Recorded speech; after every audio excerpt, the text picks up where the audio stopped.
Troy here with SFP Nostalgia Motorsports. I'd like to give you an update on the 61 Skylark. It's been a little while since I've worked on this or posted any videos about it. Over the last several months, I actually had rebuilt the carburetor on this. I changed the plugs, installed a brand new fuel pump, as well as a new ignition coil, because all of those items were leading to the issue of this actually quitting and not being able to start again.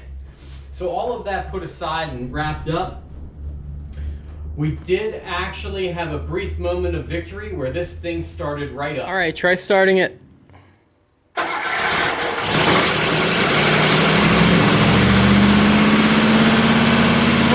good. Good. Thank you. After it was running for a little while, the engine was quiet. There wasn't any type of an odd noise, but I thought to myself, why aren't the valve covers leaking? This car has been sitting for nearly a decade, and why isn't it leaking oil? So my wife decided to pull the valve cover off, and we noticed that it was relatively dry within the head area. So we did not run it again, and again, there wasn't any type of weird sounds or noises coming from it. Just the fact that it wasn't leaking led us to believe, uh-oh, there might be an issue here with the oil system. So it could be a couple different things. Could be a clogged oil pump screen. It could be the oil pump itself. These actually have an oil pump that's installed in the aluminum cover in the front, so you actually have your steel gears that are rotating within the aluminum cover. If those steel gears start to wear into the aluminum cover, your clearances get so great that it can create an oil pressure problem. So I'm kind of leaning towards that on this as well, because I noticed when I installed my fuel pump, this also needs a new timing chain. There was a heck of a lot of slack in there. I didn't replace it at that moment, but I will dig in there. So that's also a time when I need to check these gears out on the oil pump. So those are some of the things it could be. It could be a clog somewhere else, but we're just gonna go through it step by step by step.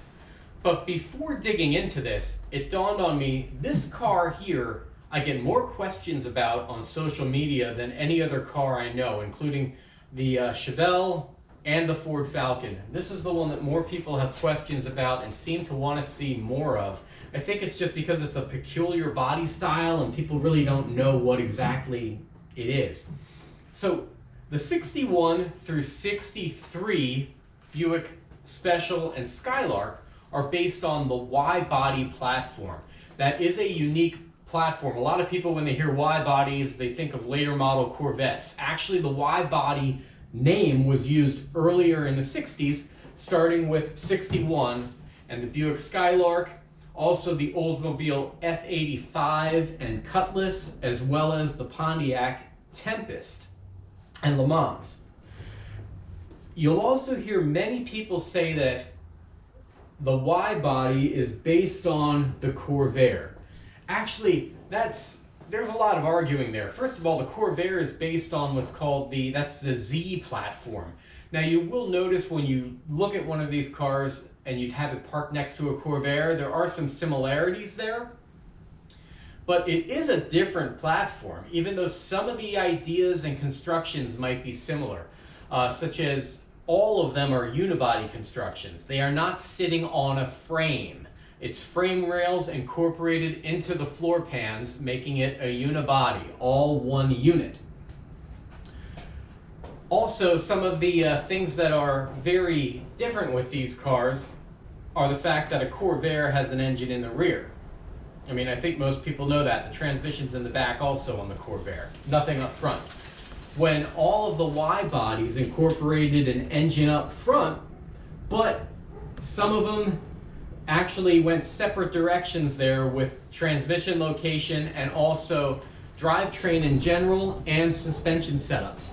That's why I thought it might be a good idea to go into these cars in a bit more detail so people can actually get a better understanding of what the Y platform is. A lot of people think that these are actually A-bodies. The A-bodies didn't come until 1964. That's when you'd see your Skylark being changed into an A-body and sharing the same platform as a 64 Chevelle, 64 GTO, 64 Oldsmobile Cutlass. So what I'd like to do is take the time and make several videos on what make these cars different. They do actually hold a very cool place, and I feel anyway, a cool place in automotive history for innovation at that time period that made these important cars, I feel, in the hobby as far as from a historic standpoint. These were considered compact cars, as was the Corvair.